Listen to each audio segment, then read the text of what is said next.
नमस्कार, स्वागत है आपका चीची हिंदी टॉपर्स में। आज हम सीबीएसई द्वारा निर्धारित कक्षा 10 हिंदी कोर्स 1 के लिए निर्धारित व्याकरण का जो विषय है पद परिचय, उसका मैं परिचय वीडियो पहले बना चुकी हूँ पिछली कक्षा में। और यह जो है संज्ञा पद परिचय का जो है वीडियो है। आज हम संज्ञा पद परिचय के बारे में पढ़ेंगे।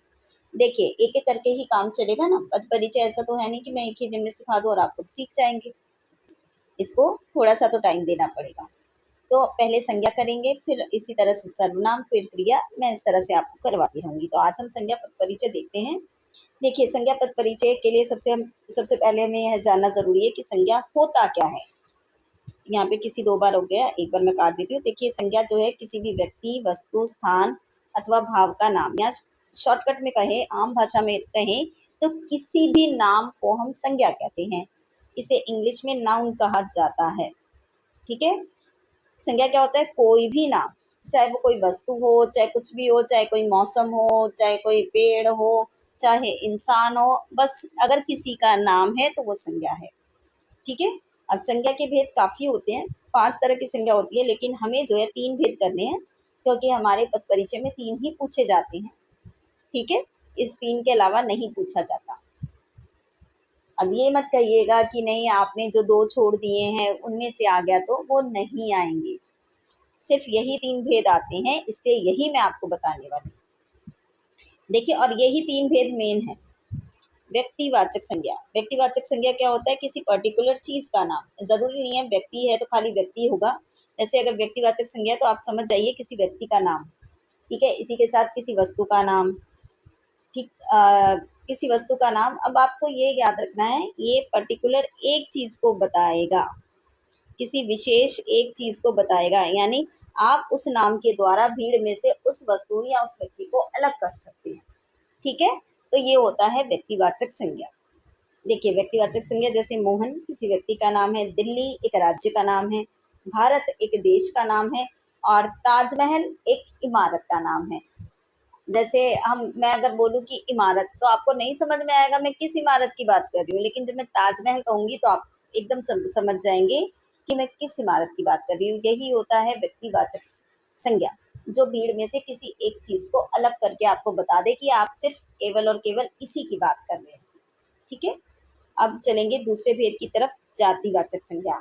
अब जाति है ना, जाति का मतलब क्या होता है? एक पूरी जाति, एक पूरा समूह, एक पूरा ग्रुप। ठीक है। जब हम एक पूरे ग्रुप की बात करेंगे, पूरे समूह की बात करेंगे, तो वो जातिवाचक संज्ञा हो जाता है। यानी पूरे ग्रुप की बात करें, एक तरह से भीड़ की बात करें। अब देखिए, लड़का। लड़का पूरी एक जाति है।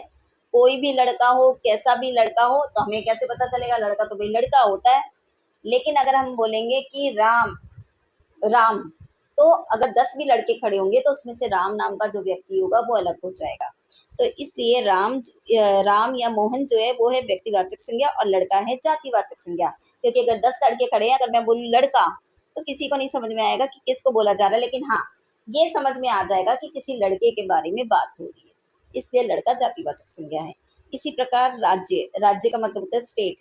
ये जो है राज्य जातिवाचक संज्ञा है, क्योंकि ये पूरी राज्य की जाति को बताता है। हमारे देश में जितने भी राज्य हैं उनके बारे में बात करेगा। लेकिन अगर मैं दिल्ली, उत्तर प्रदेश या मध्य प्रदेश की बात करूं, तो वो एक पर्टिकुलर राज्य की बात हो जाती है, राज्य के नाम की बात हो जाती है। तो जहाँ पर नाम आ गया, पर्टिकुलर एक नाम आ गया, वो व्यक्तिवाचक संज्ञा। जहाँ पूरे ग्रुप का नाम, पूरी जाति का नाम आ गया, वो हो गया जातिवाचक संज्ञा। ठीक है। इसी तरह से देश। जब मैं देश कहूँ तो कोई भी देश हो सकता है, अमेरिका, भारत, कोई भी। लेकिन भारत कहूंगी तो सिर्फ भारत। तो भारत हो गया व्यक्तिवाचक संज्ञा, देश हो गया जातिवाचक संज्ञा हमारा। ठीक है। इसी तरह से इमारत। इमारत कोई भी हो सकती है। आप जिस घर में रहती हैं वो भी एक इमारत है, मैं जिस घर में रहती हूँ वो भी एक इमारत है, लाल किला एक इमारत है। ठीक है। आप जिस स्कूल में पढ़ते हैं वो भी एक इमारत है। तो हमें कैसे पता चलेगा हम किस इमारत की बात कर रहे हैं? तो इमारत जो एक जातिवाचक संज्ञा की, वो कोई भी इमारत हो सकती है। अब जातिवाचक संज्ञा का क्या रोल होता है? ये किसी दूसरी जाति से तो अलग कर देते हैं। जैसे अब मैंने इमारत का उदाहरण लिया कि हम जिस घर में रहते हैं वो एक इमारत है।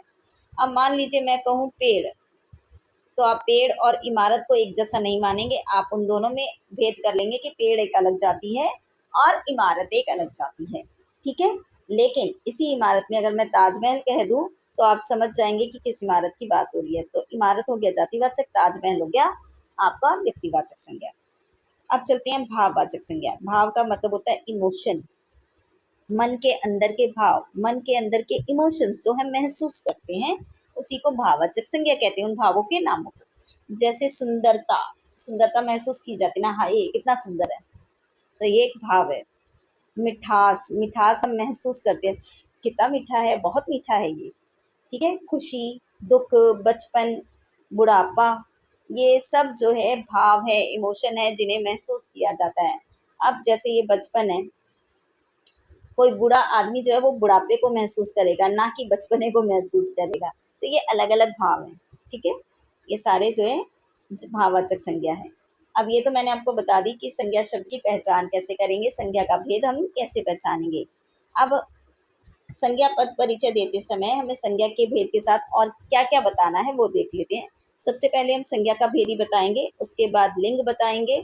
लिंग जो है हिंदी में दो तरह के लिंग होते हैं, एक होता है स्त्रीलिंग, ठीक है, ऐसे स्त्रीलिंग होते हैं फीमेल वर्ड्स, और पुल्लिंग होता है मेल वर्ड्स। ये आपने याद रखना है, ठीक है, थोड़ा याद रखिए।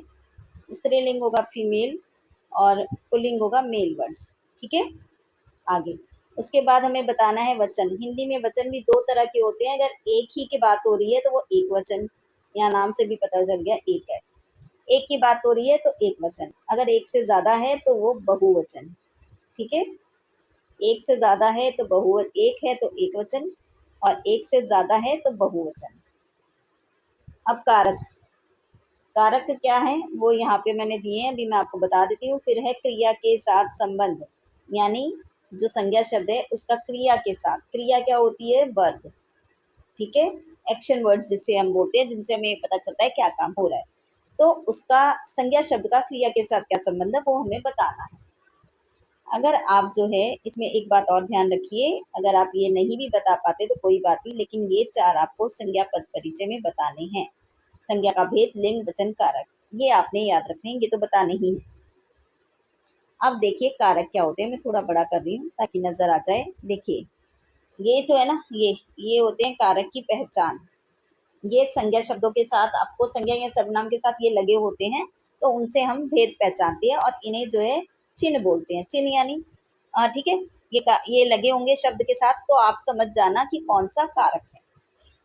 वैसे आप लोगों ने पढ़े होंगे, जो बच्चे 9th तक आप लोग जो व्याकरण पढ़ के आए हैं उसमें आपने कारक पढ़ा होगा। एक बार मैं फिर से यहाँ पे शॉर्टकट में आपको बता देती हूँ। अच्छा, कर्ता कारक की क्या पहचान है, आपको जो है संज्ञा या सर्वनाम शब्द के साथ ने लगा हुआ मिलता है। अगर ने ना भी हो ना, ने ना भी हो तो भी आप ये देखेंगे कि काम करने वाला कौन है, तो वहां से हमें उत्तर मिल जाता है। फिर है कर्म कारक, कर्म कारक के साथ को लगा होता है। करण कारक, करण कारक के साथ से और द्वारा होता है, ये साधन के लिए, ठीक है, साधन के लिए होता है, यानी काम जो है किस साधन के लिए हुआ है, किस साधन से हुआ है वो बताता है। साधन यानी मीडियम आप कह सकते हो, किस मीडियम से काम पूरा हुआ है वो। फिर है संप्रदान कारक। संप्रदान कारक के दो चिन्ह हैं, ये देखिए मैं फिर से कर देती हूँ, को और के लिए, और इसमें देने का भाव होता है, यानी कोई वस्तु जो है किसी को दी जा रही है। जैसे यहाँ पे को है ना, राम को पुस्तक दे दो, या राम के लिए पुस्तक ले आओ, इस तरह से।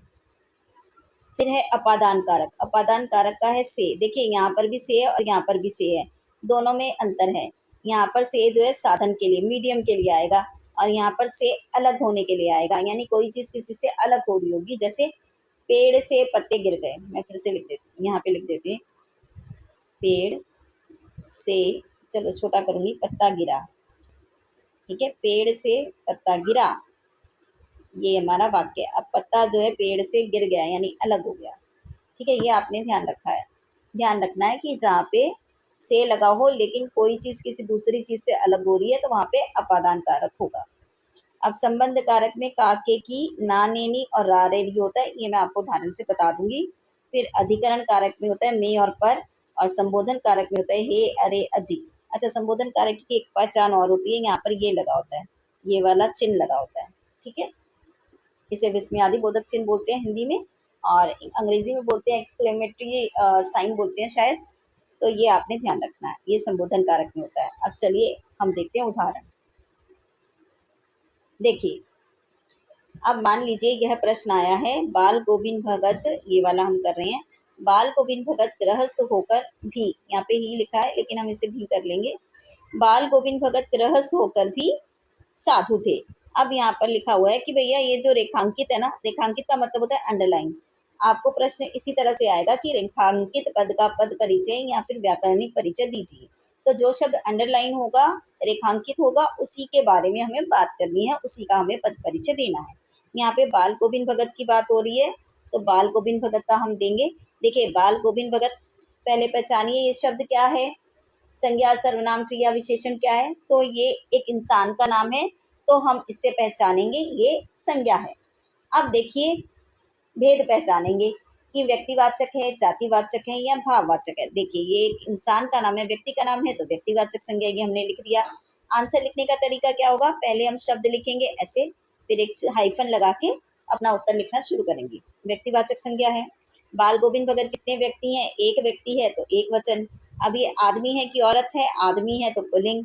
अब कर्ता कारक कैसे हो गया, साधु कौन है, बाल गोविंद भगत है। कौन और कौन से आपको जो है आंसर मिल जाएगा कर्ता कारक का, ठीक है। और जहां पर भी व्यक्तिवाचक संज्ञा आती है ना, ये भी एक ट्रिक है, जहां पर भी व्यक्तिवाचक संज्ञा आती है 90% वहां पे कर्ता कारक होता है, ये भी आप देख सकते हैं। लेकिन 90% बोलूंगी, 10% कुछ क्वेश्चन ऐसे आ जाते हैं जिनमें नहीं भी होता, लेकिन 90% में जहाँ व्यक्तिवाचक संज्ञा है वहां पे कर्ता कारक ही होता है।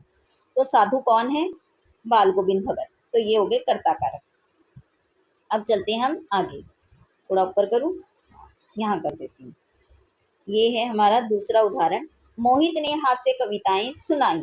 अब इसमें 3 शब्द जो है, मोहित, हास्य, कविताएं, ये 3 अंडरलाइन है और तीनों का हमें पद परिचय देना है अलग अलग। अब पहले हम मोहित लेंगे।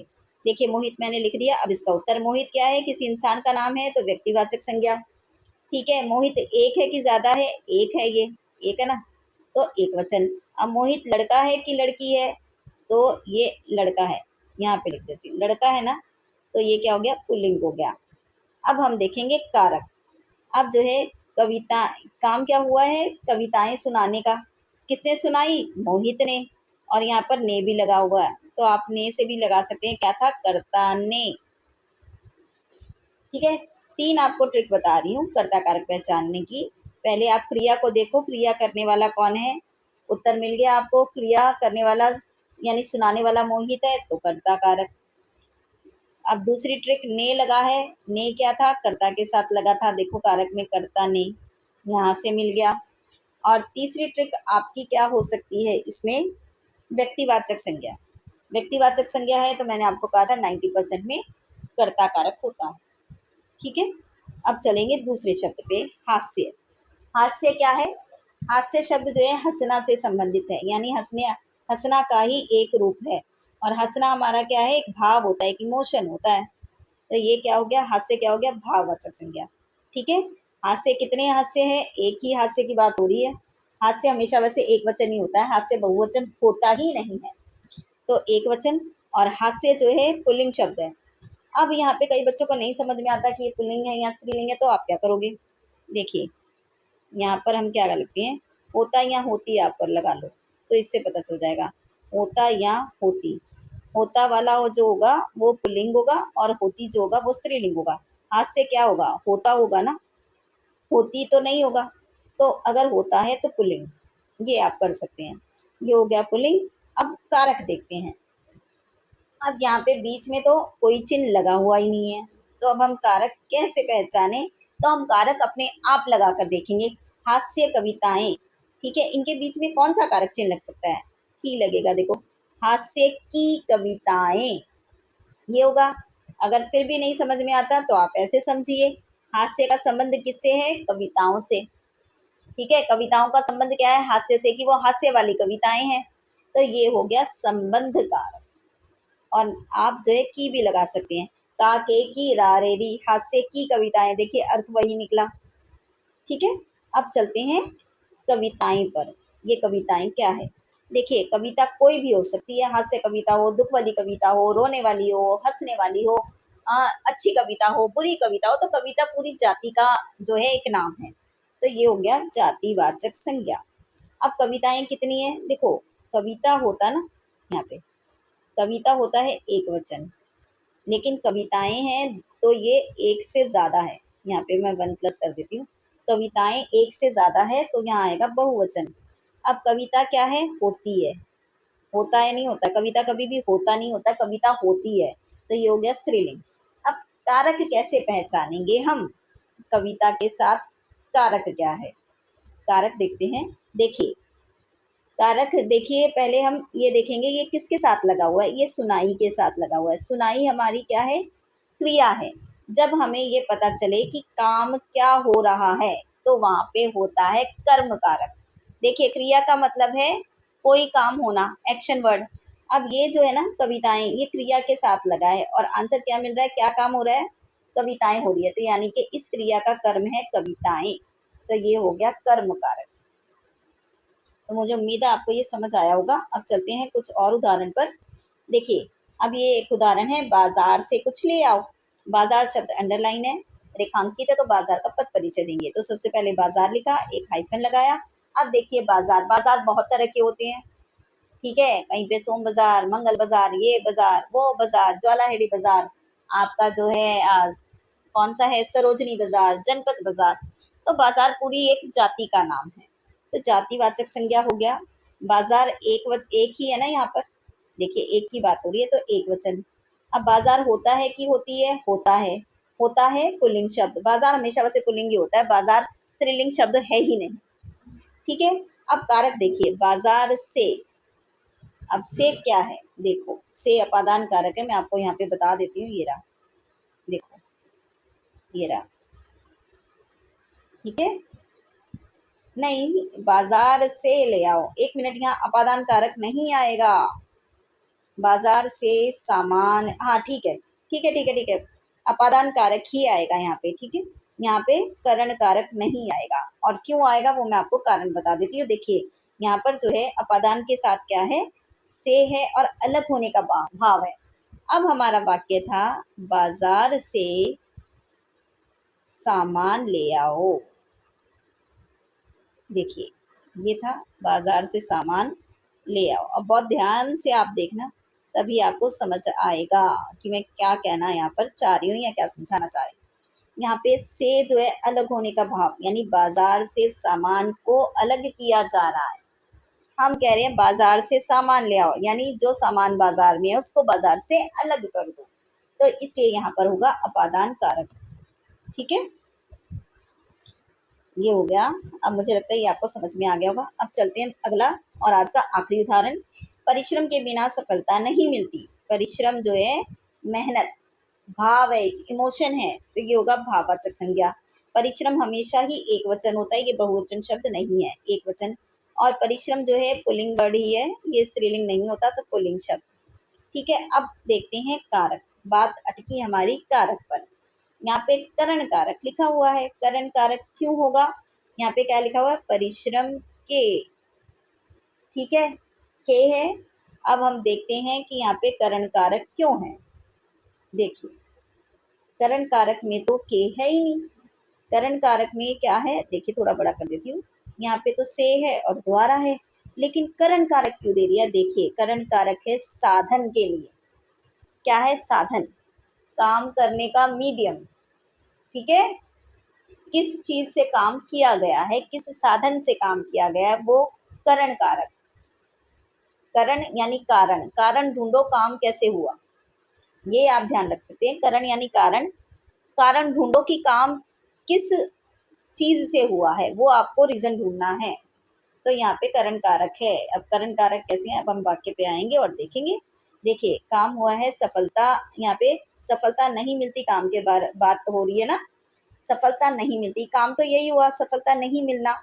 इसका कारण क्या है, परिश्रम, परिश्रम के बिना, तो मेहनत जो है यहाँ पे कारण का काम कर रहा है, तो यहाँ पर करण कारक हो गया।